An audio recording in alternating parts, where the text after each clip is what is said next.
What's going on, everybody? Eric Lindquist at Stochastic here on the OddsShopper channel, coming to you with a Week 7 edition of Lindy's Leans, Likes, and Locks. Let's cover all of Sunday, shall we? Hit that like button, subscribe button, notification bell goes a long way for me on this video, goes a long way for you. That way you become a prize whenever great content is going live here at our little neck of the YouTube woods. We absolutely smashed on Sunday in the afternoon slate specifically, but also the Austin Eckler thing. We'll talk about it a little bit here on this program. Just going to be a lean for that one, but that was my biggest play of the year, the receiving yards, whether you got it at 20.5, 23.5 in tails, that's down below there. Ended up being a smash once Brian Robinson Jr. was ruled out. Of course, that happened on Saturday.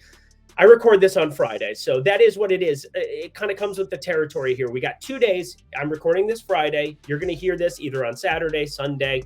Whenever you hear this, just understand that there are injured pieces that are still being considered, and I want to keep that in mind. I want to talk through some of those things. Monday, that was a good one. Buffalo, 1-0, easy there in the lock. And then Thursday was a complete stone-cold disaster, but you know what? We were all losers because we had to watch that football game. Probably the worst football game, college or NFL, that I've seen all season long. And I understand Denver put up some points, but it was Javonte Williams running into the back of an offensive line. Spencer Ritter, that play that didn't end up happening, there would have been the worst defensive touchdown in the history of humanity against him. It would have been like on par with the butt fumble. But anywho, I'm talking a lot here on the onset. We still went 1-1 there. But yeah, the lock did not come through because Kamara didn't even have a chance. That was not remotely close. Again, I liked Denver. Probably should have stayed on that side of things. So maybe a little bit of a mistake, but also the Saints, I mean, not much to be said about that. That's as bad as an offensive line can possibly play. And Spencer Ritter, not very good either. But Bet365, they're pretty darn good. You can bet 5, get yourself $200 in bonus bets over there, only if you're 21. If you have a gambling problem, please call 1-800-GAMBLER. That's down below, as is Tails. We'll talk about both of them later, but we've done enough talking here on the onset. I'm feeling a little bit better. Can you tell? Producer Jacob, hi, hello. Let's get to the picks. Last time we're over in London to start off the slate, and you won't have to hear me do a terrible British accent that I don't have again. New England, 5.5-point dogs in it is basically where they want Jacksonville, which is hilarious. They definitely are pushing to have London teams, which is a wild thing to say out loud, but football is becoming international, and we're starting seasons off in Brazil and stuff like that. What a time to be alive. But America's sport heading over to England yet again.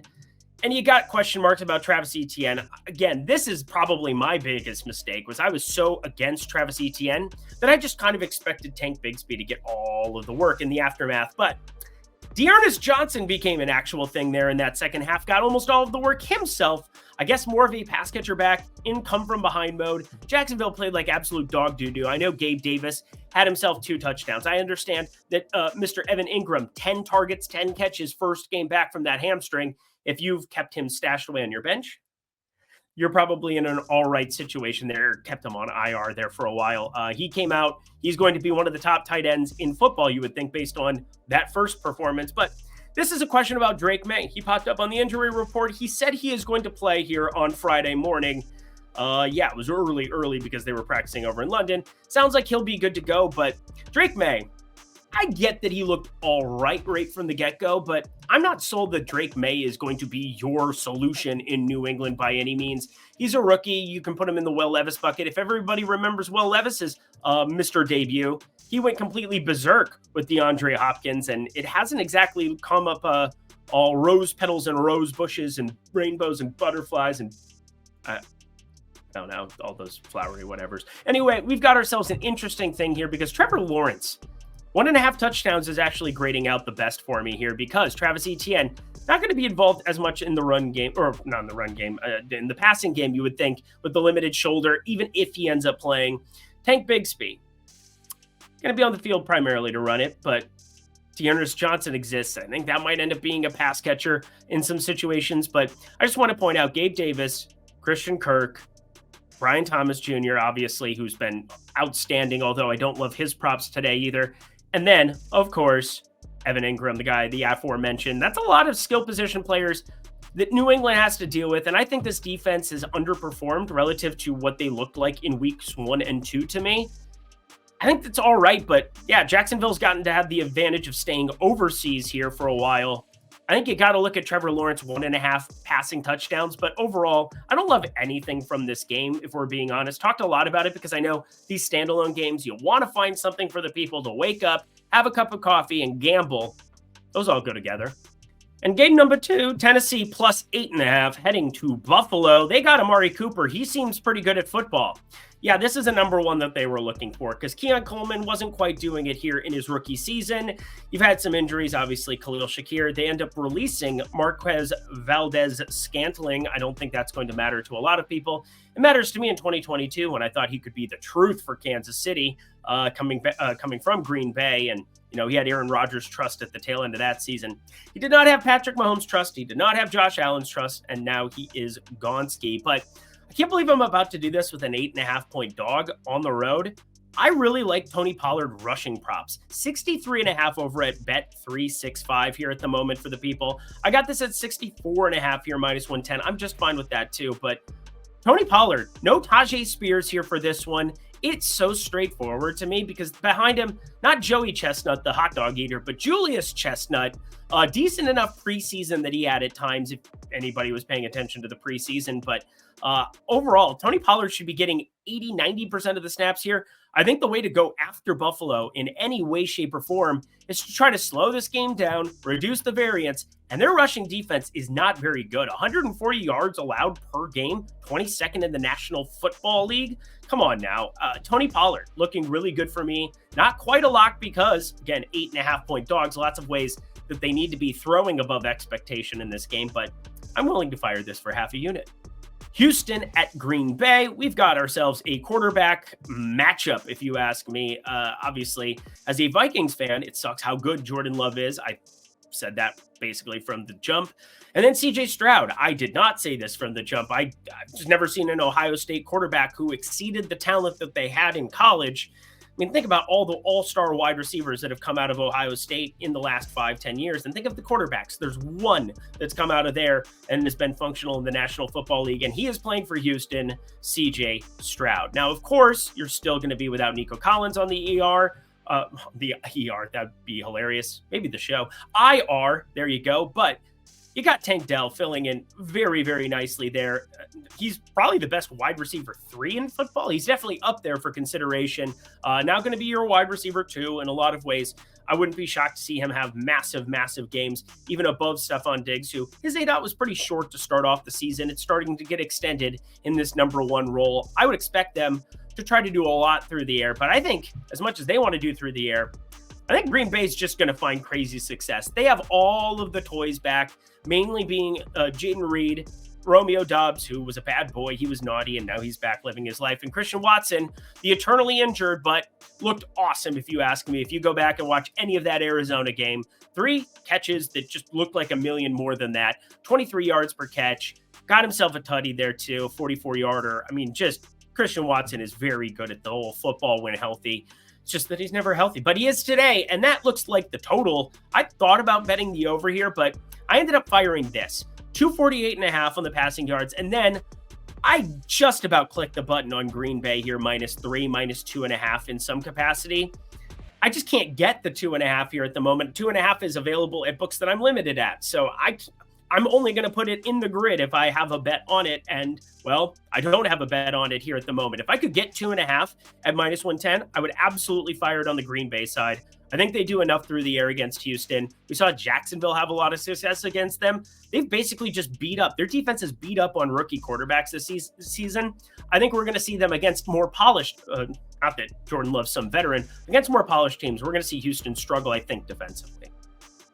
Speaking of struggling defensively, Philly gave up some points to Cleveland. I guess it was the defensive touchdown. Ridiculous deal at the end of that one. They don't get the first down, then they go for the field goal kick, and then Cleveland returns the kick. And I only say this because I knew a lot of people who were on that Philly 6.5 or 7 it was. It got extended up there pretty high. I wasn't on that one, but I know that they did not cover. Ended up being a 4-point game there. Saquon Barkley pretty stifled against Cleveland's defense. But they're going to go up against the Giants here in this one, who I thought played a better game on the defensive side of the ball than I was expecting against Cincinnati. Cincinnati, you could say that they weren't exactly, in tune themselves, but I think you got to give some credit to the Giants defense and finding ways to be successful there. Brian Dable doing a really, really good job there, but this is going to be a tough ask. However, Malik Neighbors comes back from a concussion. And when you talk about a guy who had over a 40% first read target share and legitimately was Daniel Jones number one.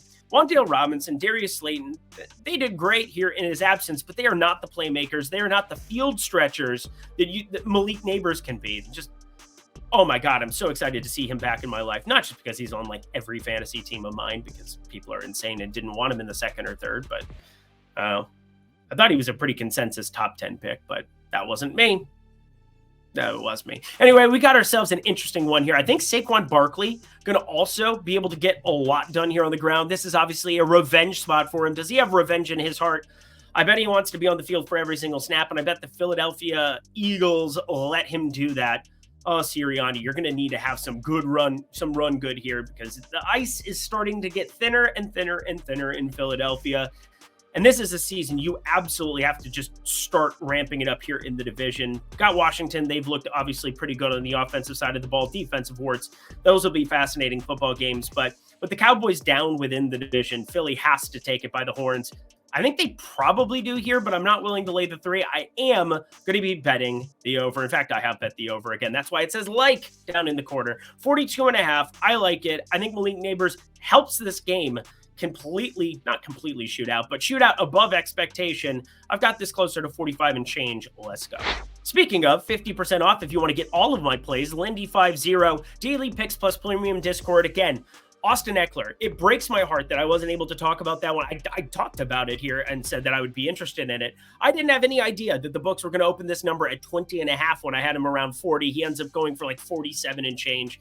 My God, it was a beautiful time to be alive. Well, Austin Eckler 2-unit play. If you guys want to get access to stuff like that pops up on the Saturday, Sunday injury reports, again, unexpected news. It's going to pop up nonstop, but we got to talk you through some plays, and I'll do that here on this video. I'm going to continue to give you the best I got every single time, but I can give you the best I got every single second of the day down at Tails. Sign up down below. Promo code Lindy50 for 50% off. Back to the picks we go.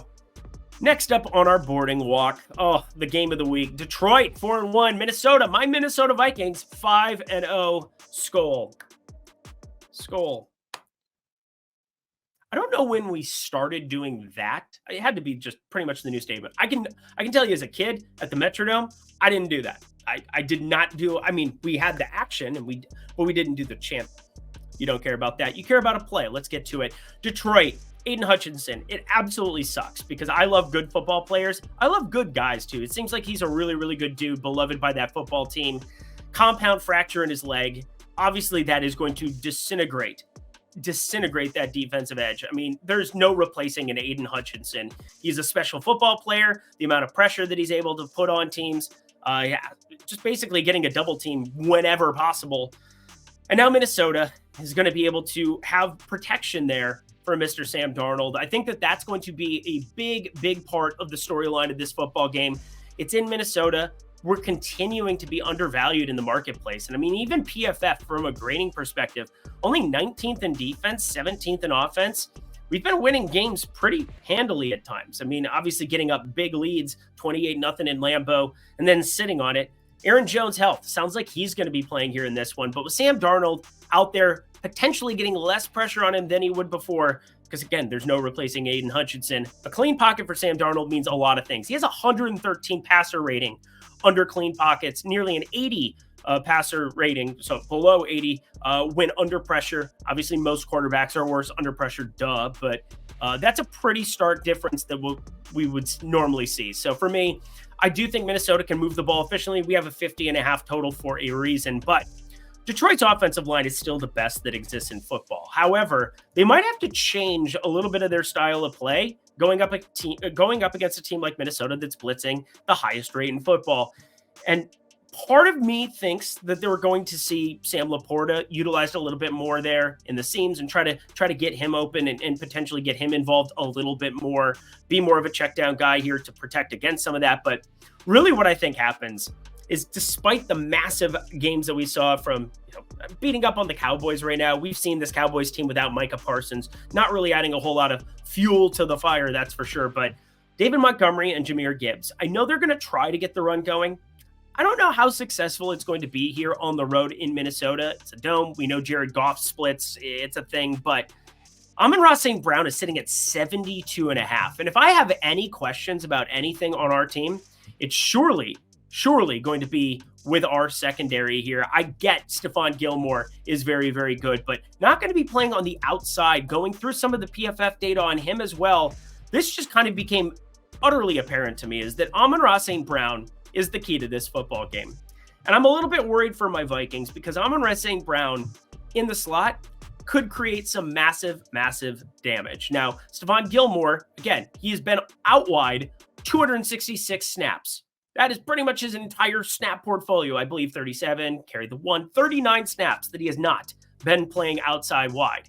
Get him in the slot, and he's going to be matched up against a guy like Byron Murphy Jr. He's going to get some extra protection. I suppose Ivan Pace will have to come in and help.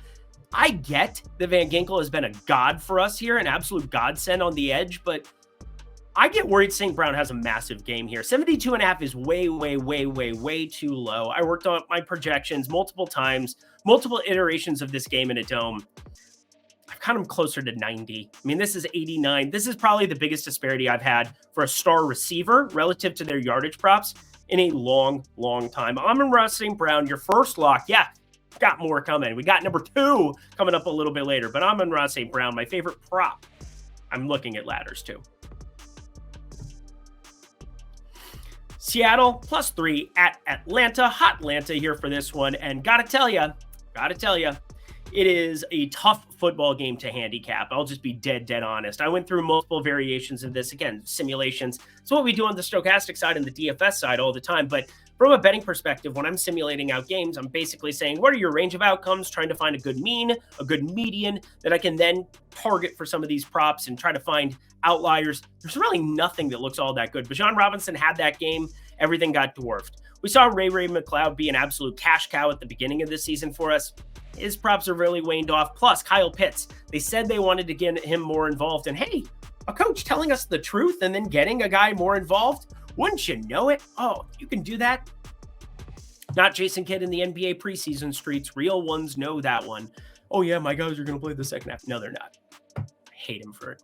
Anyway, the Seattle side, they've had some just desecration here in the last couple of games, but playing Detroit and then playing San Francisco, that'll surely do it to you. I mean, those are as difficult of matchups as you could possibly run into. And Geno Smith has been more than competent, even though 6 touchdowns, 6 interceptions, the picks coming along for the ride. That's not ideal, but the massive outlier, of course, in this 3-game skid for them, the Giants. You lost to the Giants by 9 without Malik Neighbors at home. That is brutality. And now you're going on the road here, but I got to think that things are going to get better if you're Seattle. And Atlanta, yeah, Kirk Cousins is starting to ball out, starting to show that he is the dude who was promised with 50+ million per year, but I can't really do anything here. If I had to, I'd be looking at the over. I think both offenses are going to be pretty efficient, but Seattle's defense, just awful. And Atlanta haven't really put the pieces together on the defensive side. Still gave up 20 to Carolina, 58 points there. Still gave up 30 to Tampa Bay, 66 points there. I don't trust either defense, but at 50.5, it feels pretty efficient. And probably the second most difficult game to handicap. I do think Seattle-Atlanta is more difficult for me. Don't really know what to do with that game in general, but Cincy at Cleveland, we get Nick Chubb back in our lives, and that should help one guy, Deshaun Watson, who has not been functional when he doesn't have any kind of a running game behind him. Now, can he get a running game behind him here with Nick Chubb? Surely, but what's the snap count going to look like in his first game back? I don't know. He's been on the reserve pup list. They want to be cautious with him because, well, Nick Chubb's really good at football, and this team is atrocious. That's why Cincinnati's 5.5-point road dogs, but God, it just tilts me to no end to try to figure out exactly what to do with this one. T. Higgins going up against Cleveland. I mean, I trust Cleveland's defense. Some people would say, Eric, you should probably lean the Cleveland side, 5.5. They're going to slow down the game. They're going to do everything they can. I'd maybe look at the under in that regard, but as I run through this game and run the projections, I can't really do anything with it. Cincy 5.5, I would actually be looking at laying the 5.5, assuming that Nick Chubb doesn't get like a 75% workload. Again, I doubt that he's going to even play like half of the snaps at running back first game back. I bet they ease him into it. Would they want to give him a lot of work? I'm sure they would, because it's better than Deshaun Watson throwing a football, who's been the worst quarterback in football by a wide margin. But Cincy, 5.5. Jerry Jeudy now, no Amari Cooper. Jerry Judy's not a wide receiver one. Come on now. just stay away. Pick up for it here. I got 2 props in this one that I really want to highlight. Miami +3 at Indy. This is a fascinating build for me. As I ran through the numbers on this one, Indy's defense, I mean, is there anything that you could say to salvage this? I get it's Anthony Richardson back in our lives, and I get that, you know, Jonathan Taylor's going to be out yet again, but holy mother of crap. I mean, this is just the worst defense in football. And Miami, they're going to be yet again starting Tyler Huntley. It is what it is, but we got ourselves a fascinating spot here where I kind of like the running game on Miami. I think they should be able to find a ton of lanes with a healthy Devon Achane. He had a concussion, and I'm not going to speak to concussions and their effect on players because obviously they're terrible, obviously, but it's not a lower body injury where it's going to be something that you could have him have a massive workload reduction or something. And I think Miami is going to back Devon Achane and Raheem Mostert against this team that has the 31st ranked defense. And again, I have them as dead last in football. 155 rushing yards per game, 235 per game through the air, over 23 points per game for oppositions here. I don't see any way that Miami, that they will try to run the football here, and I think they will be successful with it. I can't believe we're getting Achane at 46.5 rushing yards. The only reason I'm not locking it is you do have Mostert, and we've seen enough from Jalen Wright to know that he'll probably be active yet again. He wasn't active in week 1. They have the bye in week 6. We'll pay attention to the news here for sure, but the other part of this is that Josh Downs, I love the under 50.5 receiving yards for him. So if you want to put this together in a small parlay, I don't blame you, just to have it for the game. I think kind of correlates correctly for what I want. I want Devon Achane to just run the ball. I want Miami to have possession. I get that they're 3-point road dogs here, but Anthony Richardson, Josh Downs this season, in both games where he has appeared, has not done anything relative to what he does with Joe Flacco. He needs to get his agent on the phone and be like, yo, can we get Joe Flacco and I to open a team in London? That'd be great, because then he's going to be an awesome wide receiver. But good Lord almighty, I know Josh Downs hurt to start off the season, but hurt coming off of week 6, we like the under 50.5. Also like this, bet 5, get 200 there at Bet365. Friends, there are multiple states where you can sign up, Pennsylvania being the newest one. Why don't we put that up on the board, shall we? Colorado, Louisiana, Virginia, Kentucky, New Jersey, Arizona, Ohio, Iowa, Indiana, Pennsylvania, North Carolina. If you are in one of these states and you don't sign up for Bet365, you're leaving $200 in bonus bets on the table. Yeah, you heard me. That's just what you're doing. You're saying $5 into 200 is not good enough, but that kind of silly. That's a great opportunity to fire anything you want. Plus, they've got great single game parlay stuff going for primetime football games. I know for the Monday night thing, they've got $10 coming back to you for every touchdown score into the game if you make a single game parlay that meets their threshold. Amazing stuff at Bet365. So sign up for it. Once again, flash up the other screen. Bet 5, get 200 in bonus bets. Only if you're 21 and over, 18 and over in Kentucky. If you have a gambling problem, please call or text 1-800-GAMBLER. Back to the picks we go. North Carolina, come on and raise up. Take your shirt off, twist it around your head, spin it like a helicopter. I didn't do it in the Bet365 read like I normally do, but wanted to do it for the real ones. Anyway, they're going to be taking on Washington, 8.5-point dogs. Big news on this one. Deontay Johnson questionable coming into this. Deontay Johnson is a massive piece. Leads this Carolina team in red zone target share, as he should. He's very good at football when he can catch footballs. Steelers fans know what I'm talking about. But Washington has been firing on all cylinders. Probably the surprise team of the entire NFL so far from a positive perspective. There's a lot of surprise teams from a negative perspective, or even just that the 49ers are 3-3 and Christian McCaffrey hasn't played a game. There's a lot of surprising things in the world. A lot of people used the number 1 pick on Christian McCaffrey in fantasy. They're not happy right now, but I'm happy about this, at least with this football game. Xavier Legette. This is a rookie that has definitely showed out in the early portion of this season. And with Deontay Johnson questionable, I think this is one that if you waited on it, we're probably going to get a worse number. But I want to wait on one piece of news here for Saturday, because this dropped last Saturday and we ended up firing it up. It's Brian Robinson Jr. He's yet again questionable, and I have no idea what to make of his status. But considering we just figured that out, like last Saturday, I'm hoping that the same thing, that lightning strikes twice. If you guys have a question about it, hit me up on X at Eric Lindquist. But I'm going to be waiting for that news on Saturday, and maybe we get Deontay Johnson somewhat closer. I have no idea which direction either of them go, and I've been pretty good at figuring out some of the injury news on where it's going to land. But Xavier Legette currently sits at plus 225. That's not quite good enough for an anytime touchdown. Plus 250 would be awesome. You're probably going to get that if Deontay Johnson's in. And I think it's probably a better bet with him in there because there could be some limitations to him. I don't know what to make of it. And obviously, he'll be the number one wide receiver de facto, in fact. And you're probably going to get too short of a number for me to want to bet there. So bet it now, potentially, and then it would drop. Again, there's just so much weirdness about it that I don't know what I want to do yet. And Austin Eckler, receiving yards, part 2. Everything that we talked about before. If it is at 30, I will still be taking over on 30 if Brian Robinson's out against this putrid Carolina defense. There it is. Taking on the Los Angeles Rams here, 6.5-point dogs. What is there to say? Devontae Adams, he's gone. I guess there's that to say. Jacoby Myers is doubtful.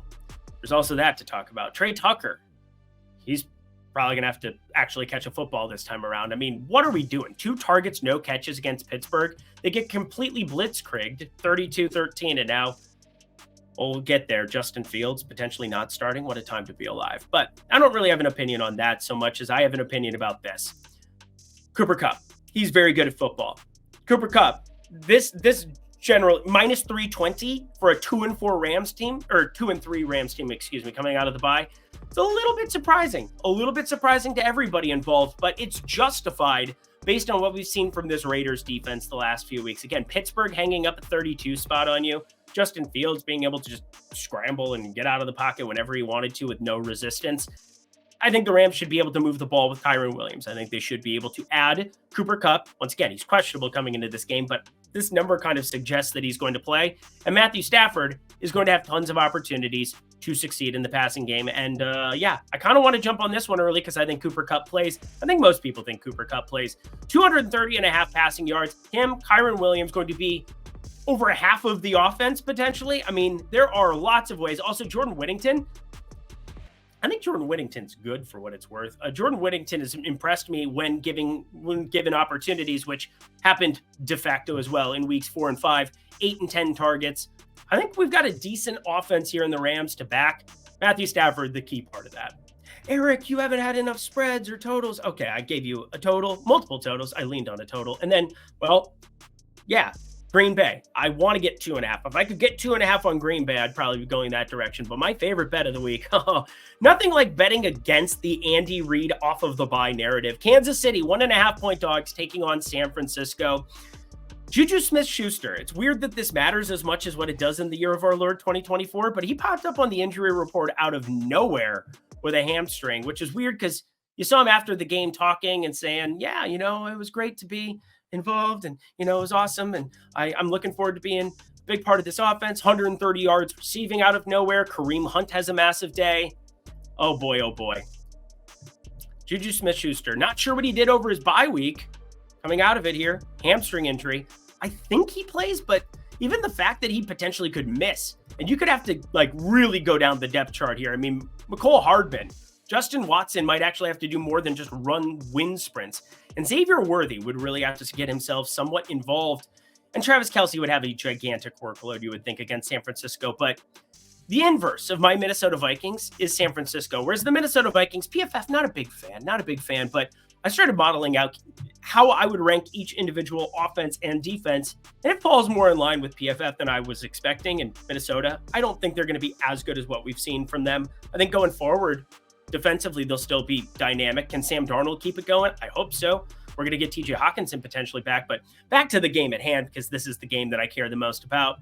San Francisco's freaking good. I've got them top 3 in the NFL in offense and defense. I get that they're 3-3. They've choked 2 games away with over 95% win percentages in the 4th quarter this season. That Arizona loss is unforgivable. Just no way around it. But we're talking about this game. We're a forward-looking show here, friends. And I get that there's no McCaffrey. And I get that we have some injuries to pay attention to on the San Francisco side as well, with Jordan Mason questionable for this one. I think he ends up playing. He was practicing with a non-contact jersey all week, but it's a shoulder sprain. I think he ends up playing. If he doesn't, I think we just saw that Isaac Grunda fellow. He was able to ball out a little bit himself, but I don't get how 1.5 is the number here. I have respect for Kansas City's defense. I have tons and tons of respect for Patrick Mahomes. One of my favorite things has been backing Patrick Mahomes early on in his career, but the tide has just turned. I mean, this is an absurd number considering the number of pieces out for Kansas City in the passing game. And when you can key in on one individual, when you have a defense built the way that San Francisco's defense is built, with Mr. Fred Warner there in the middle roaming, best football player on the defensive side in my grading and PFF's grading, I see no way that you shouldn't have this be 2.5 or 3. This is a massive, massive number to be getting. San Francisco, I'm locking it up. Just locking it up. This should be outside of 3 potentially. It's value. It's the best value on the board. I know Andy Reid out of a bye is an absolute killer, but Kareem Hunt, Juju Smith-Schuster, these are not the names that Kansas City is going to get by against more difficult opponents. Just not going to be it. This is going to be a huge change for them here. And also Clyde Edwards-Helaire can have to actually play and do some stuff. I'm also looking at shorting Kareem Hunt. Wanted to throw that in to finish. And the game that a lot of people are looking forward to that I have no interest in betting, the Jets and Pittsburgh. I'm not saying I have no interest, but the things I would want to bet aren't available yet. We're talking Allen Lazard, unders. We're talking, well, Mike Williams has been sent to the shadow realm. People are going to trade for him and do whatever. I don't know how you want to trade for him after Aaron Rodgers looked at him like, I don't know, just belittled him to some extent. But anyway, we've got Davante Adams playing for the Jets. What a time to be alive. And what the hell is going on? Sorry, Mom. Anyway, Pittsburgh on the other side of this one, there's no doubt about it. Justin Fields should be your quarterback in this one, but sounds like it's going to be Russell Wilson. And there was a little clip of George Pickens talking on Friday where he might have let slip that Russell Wilson was going to be the starter. I don't know. It's kind of weird because Mike Tomlin did say that they were going to assess the situation and talk about it. And Justin Fields, has he been a great pocket passer over the course of this? No. Has he been making faster decisions than he made in Chicago at times? Yes.